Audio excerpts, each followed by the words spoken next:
Alrighty, folks, what's going on? We're here with another reaction video, and we're going to be looking at this particular person's review and impressions of the 64 gig Steam Deck. Now, this is going to be their video is short, so whether or not mine is another whole story. But they asked the question, should you buy one? Well, let's kind of jump in and find out if, according to them, you should buy one. And if their impressions are good and bad, or if they're just like some of the reviews I've seen, full of dumb, or if they're just like valid criticisms. So I'm hoping for the valid criticisms part, I'm not going to lie. I love my Nintendo Switch, and when Valve started selling their own portable devices, they sounded too good to be true.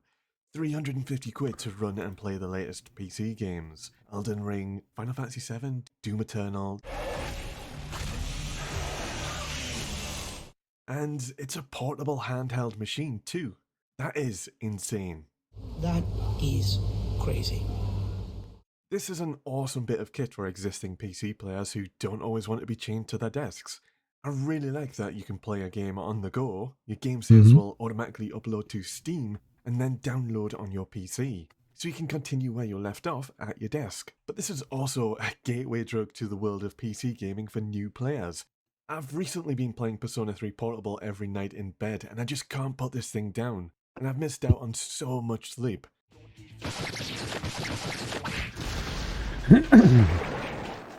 And to be honest, it's a little bit difficult going back to the Nintendo Switch. I really need to get on with Fire Emblem, but it's so hard putting this down.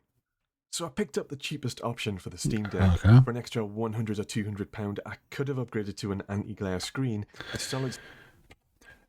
Okay, so just initial impressions, at least from what he's talking about thus far, is that he's had a fairly good experience if he has nothing but a hard time putting it down.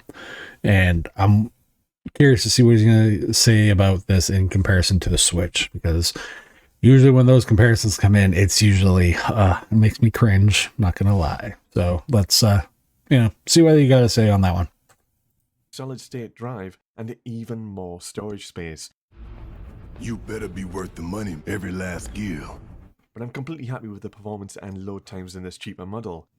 It does have a micro SD slot, so I invested a little in a memory card, and now I've got 5 times the space for more games. I'm kind of really... So I went this route. This was my thought process as well. I was like, oh, $400 base model, get a 512 micro SD card or whatever, and go that way. Shader cache fills up that 64 gigs really quick. And if you use anything remotely related to the desktop mode stuff, you're going to fill it up even quicker. So I'm not saying this is the path for everybody. I would also honestly recommend the at least 256 model based solely on how the shader cache can eat up space. It's gotten better, but it can still eat up space. Honestly, I think Valve should have given it like a 128 on the base model, but it's not what it is. So for me, I would recommend, if you're looking for the out-of-the-box solution, is the 256. If you're willing to tinker, you can actually do this cheaper, because it all depends on what you value, out-of-the-box experience, or if you're willing to tinker and have a cheaper price, but invest some money and time, you can get a 512 2230 drive offline for fairly cheap now. I know I got a 512 for like $40. I mean, granted, it was eBay, so take it for what you will there. But I know Framework is supposed to be starting to offer like the 2 terabyte ones. Those are like $200. But if you buy the base model, and if you buy the base model, upgrade it, the only thing you're missing out really is the anti-glare screen, or the etch glass screen on the 250 or the 512 gig model. So I don't think it's that big of a cost investment for what you get, and you still end up in the long term saving money, because if you put the 2 terabyte one in, you got 4 times the storage of the official Valve one. You're missing the etch glass screen. Okay, well, some people will care, some people won't. But if saving that $50 matters more to you too, I would go the base model route and then go that route. Again, it's all perspective and how you want to use the deck and all that stuff. So for me, and I would say people who are more technically, willing to open technology, that going the $400 base route is probably the better option financially for a lot of people, but that's not everyone's option. So I would generically recommend the 256 with the micro SD card upgrade. Really surprised how well it runs and plays games off the micro SD cards. Final Fantasy VII Remake was one of the first games I tested, and it plays great. I'm very happy with the loading times.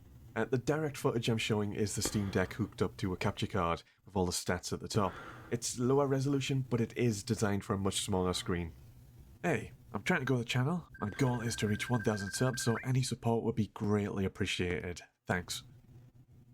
One of the downsides to the Steam Deck is that not every game is compatible. I really wanted to put Dragon Ball FighterZ on this thing, and I could have brought this around to friends' houses to play some matches, but I think it's the anti-cheat software that would not run in the background. It just doesn't work on the Steam Deck at the moment.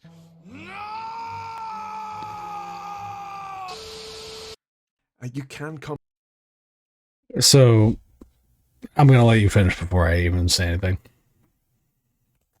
combat this by installing the Windows operating system, and that was my original plan. But to be honest, I'm happy that it can run a huge majority of my games library, so I'm not going to bother faffing on with installing Windows.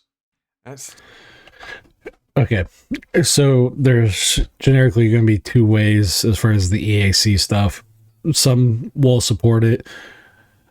This involves where the tinkering portion comes in.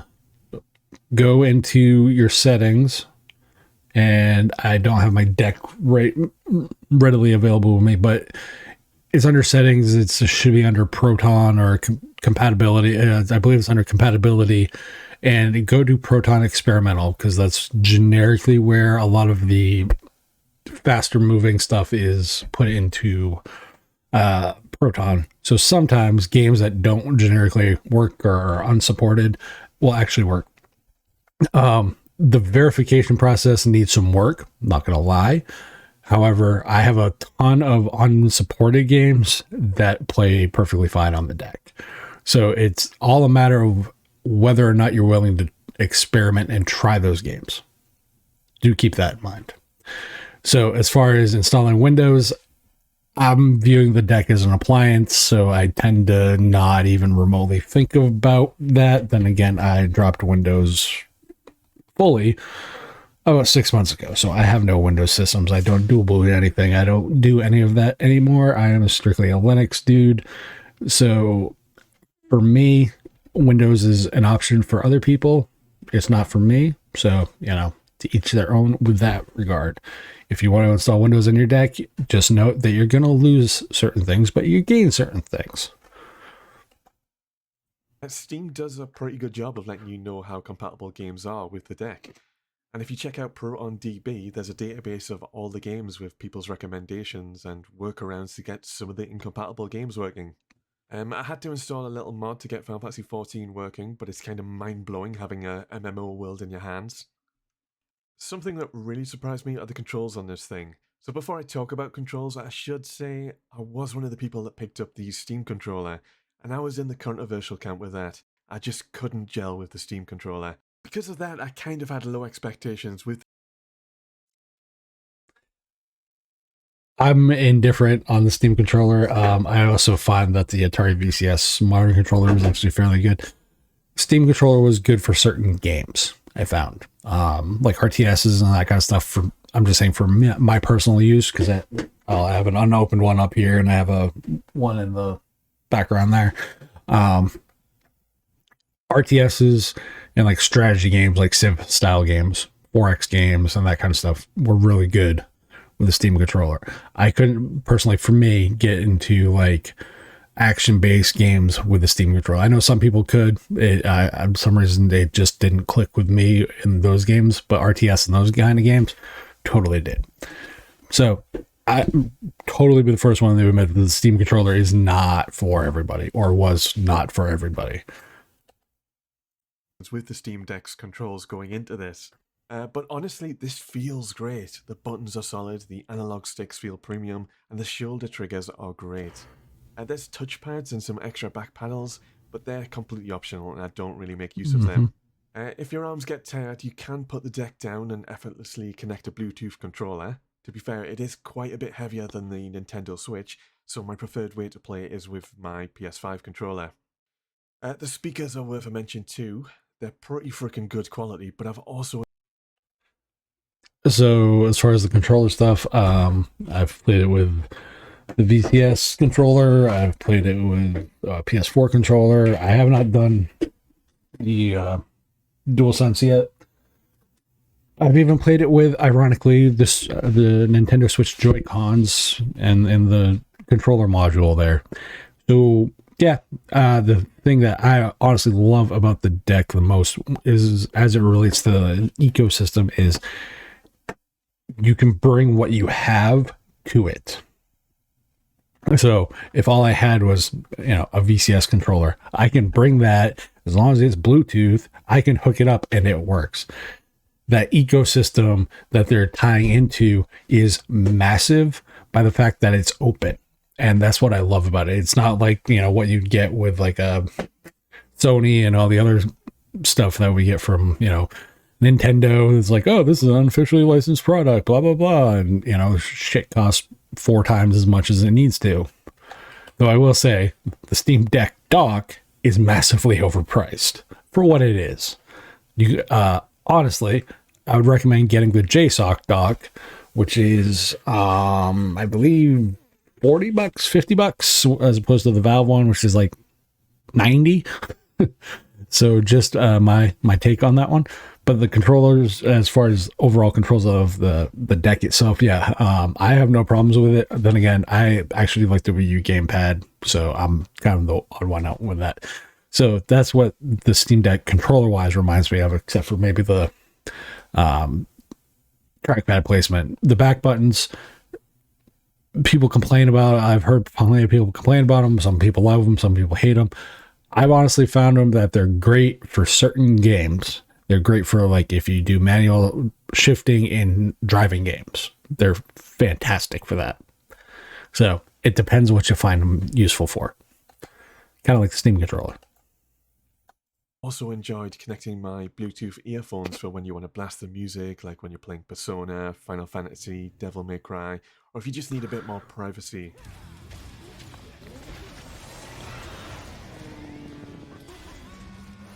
If you invest in a Steam dock or an adapter, you can hook up your Steam Deck to a TV or monitor, and it becomes a fully functional PC.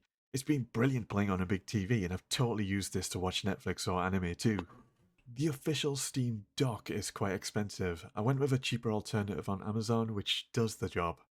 You're only going to get a few hours out of this before you're out of batteries. The battery life depends entirely on how graphically intense a game is. But with this button at the bottom right down here, you can access this nifty little micro menu. From here you can adjust settings or set limitations to things like your frame rate to squeeze out as much battery life as possible. When I'm portable, I'm always in this menu trying to balance the experience. You can trade performance or visuals for more battery time. On average, I get about 3 to 4 hours out of full batteries, but like I said, it's completely dependent on your settings and the games you're playing. So the best thing to directly compare this with is the Nintendo Switch. Side by side, the Steam Deck is quite a bit bigger. You can just about squeeze your Switch into your pockets, but there's no hope in hell with the Steam Deck. The deck is quite a bit heavier too, it's nearly double the weight. It's not as bad as an adult, but that extra weight might be a little bit more uncomfortable in long gaming sessions or in the hands of children. But hey, it's worth it when you don't have to stop playing Elden Ring to go to the toilet.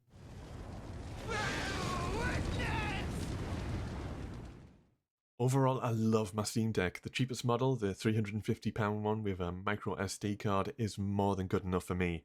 It's brilliant value for money for the power and hardware behind these. I can only imagine that Valve are selling these at a loss lead and make their money back on game sales. This has completely changed how I game for the better, and I look forward to playing more. Peace!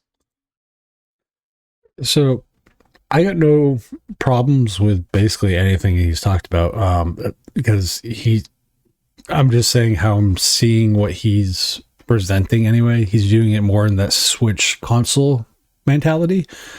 less faffing about, as some would say. And I'm totally fine with that approach, because that's generically the approach that most people would take to a device from a gaming company, publisher, storefront, whatever. And that's what they're known for. So they're going to view it as an appliance. It's kind of like the giant white thing sitting next to me. I view that as a gaming machine. All the ancillary shit that it does, don't care. Can it game? And generically, that's how most people are going to view it. Most, not all, because it has PC parts, and people are going to be like, oh, it's a PC. Well, technically, that's a fucking PC too. The Xbox is a PC because they're both x86. And just to piss off a few more people, technically, this is a PC, the Switch is a PC. Anything that runs a computer is a PC because it's a personal computing platform. Novel. And you're doing computing on it personally. Novel. So with that being said, I have no issues with his take. It's a matter of perspective on some stuff. The battery life has been one area I've criticized the deck on specifically. The verification process needs to be cleaned up and better, not going to lie. But I mean, I do tend to give Valve a little more leeway on that, because I mean, when you do have like, I think the last count was like 60,000 games or something on your digital storefront, it's kind of hard to test them all, like thoroughly test them all. So I totally get it, but I do like the cleaning up nature that the deck does bring to PC gaming. I don't need to worry about things like hardware specs. I don't need to worry about things like X, Y, or Z. I see a check mark or a playable, and if it works, fantastic. That's all most people care about, because this is the thing a lot of people don't understand. People don't want to fight for their entertainment. A lot of people like to I guess a lot of people would like to, are entertained by the fight to get things to work. Most people aren't that way. And it annoys people that are technologically literate and technologically into that stuff. And it annoys people that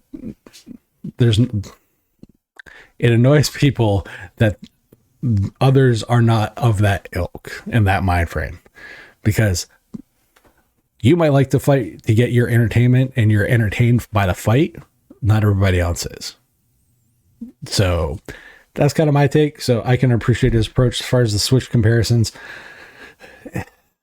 The Switch is I love certain aspects of the Switch. I love certain things about the Switch, but realistically at the end of the day, it's an overglorified 2016 mid-range smartphone processor that is going on 7 years now shortly. So it's starting to show its age. But then again, it's been starting to show its age since, I would probably say, when your first party titles are nothing but generically starting to show issues as far as graphically and all that stuff, you might want to look at the hardware and think, might want to upgrade.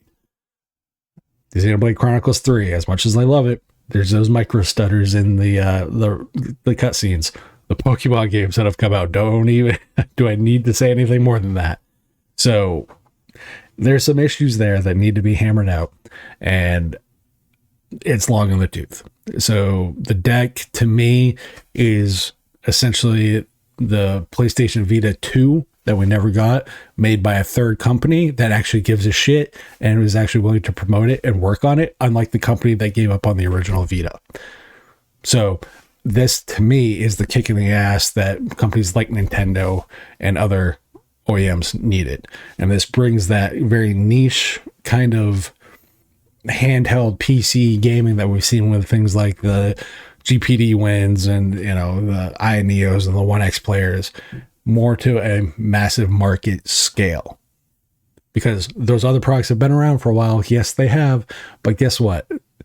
They don't have the backing, they don't have the budget, and they don't have the scale that Valve can do at the end of the day at an affordable price. And as much as people want to talk about power and tech and all the other stuff, what people really care about, because most people live paycheck to paycheck and in the realm of reality, is that their entertainment has to have the best bang for the buck.